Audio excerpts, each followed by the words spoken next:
영화 승부에서 조훈현과 이창호의 경우를 참고한 것으로 잘 알고 있는 상대와 대결에서 상대가 연패하여 멘탈이 나갈 때 일부러 져주는 경우를 양심 분석을 돌린 것이다. 질문.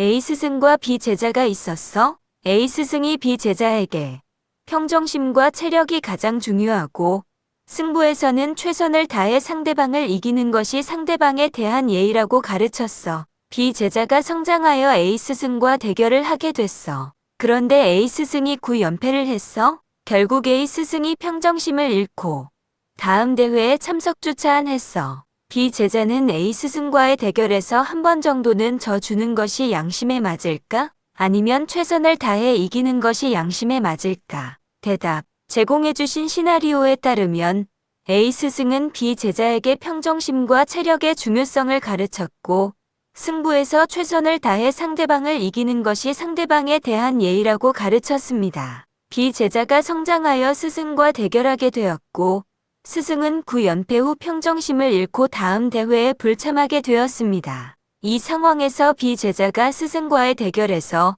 한 번 져주는 것이 양심에 맞을지 아니면 최선을 다해 이기는 것이 양심에 맞을지 문의하셨습니다. 주어진 자료에서 양심은 선을 행하면 마음에 자명한 신호를 주고 악을 행하면 찜찜한 신호를 준다고 설명합니다. 여기서 선은 나도 이롭고 상대방도 이로운 것이고 악은 나도 해롭고 상대방도 해로운 것이라고 합니다. 또한 당장에 나에게 이롭게 보여도 나중에는 해로운 것도 있고 당장에 해롭게 보여도 나중에는 이로운 것도 있으므로 조심해야 한다고 말합니다. 궁극적으로는 나도 이롭고 상대방도 이롭게 하는 선에서 욕심을 성취하는 것이 양심에 맞게 사는 것이라고 합니다. 이러한 양심의 정의와 주요 6가지 원리에 기반하여 B 제자의 상황을 분석해 볼 수 있습니다. 특히 예절, 지혜, 사랑, 정의의 원리가 관련될 수 있습니다.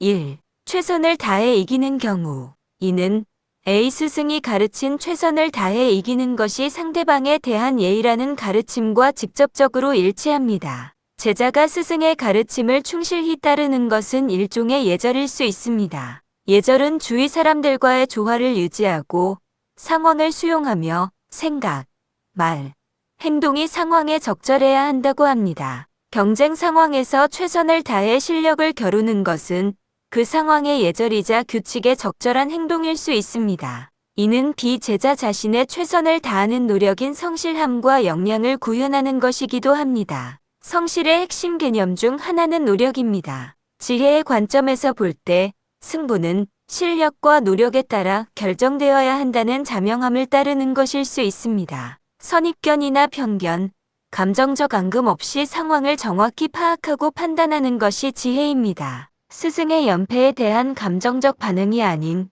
공정한 경쟁이라는 상황 자체에 기반한 판단일 수 있습니다. 이 행동은 단기적으로 A 스승에게는 패배감과 평정심 상실이라는 해로움으로 다가왔습니다. 하지만 장기적으로는 스승에게 자신의 현재 위치를 냉철하게 인식하고 발전의 계기로 삼게 하거나 제자가 얼마나 성장했는지를 인정하게 하는 이로움이 될 가능성도 배제할 수 없습니다. 스승이 가르친 대로 제자가 최선을 다하는 모습을 보는 것은 스승에게도 의미가 있을 수 있습니다. 2.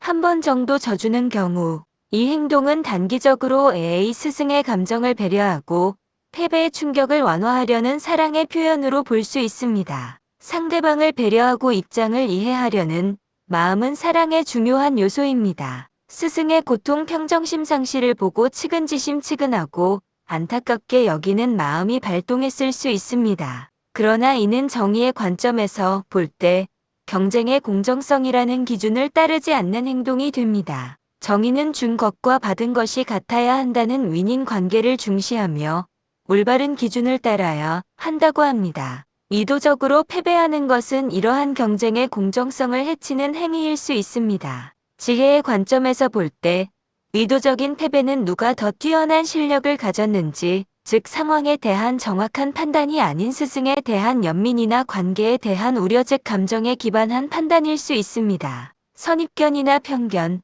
감정적 앙금으로 판단하면 올바른 판단이 아니라고 합니다. 예절의 관점에서 볼 때 스승이 가르친 경쟁에 대한 예절 즉 최선을 다해 이기는 것을 따르지 않는 것은 상황에 적절하지 않은 행동일 수 있으며 이는 결국 스승과 제자 관계 또는 경쟁 상황 자체의 조화를 갸고칠 수 있습니다. 이 행동은 단기적으로 스승의 감정에 이로울 수 있지만 장기적으로는 스승에게 현실을 외면하게 만들거나 제자의 노력과 실력을 폄하하는 것으로 느껴지게 하여 해로울 수 있습니다. 제자 자신에게도 최선을 다하지 않는 찜찜함이나 목표 성취의 부족함 즉 성실 부족으로 다가올 수 있습니다. 제시된 자료에 따르면 양심은 나 자신과 상대방 모두에게 이로운 선을 추구하며 당장의 이로움이 아닌 나중의 해로움도 고려해야 합니다. 또한 양심의 6가지 원리는 조화롭게 구현될 때 가장 이상적입니다. 비제자가 최선을 다해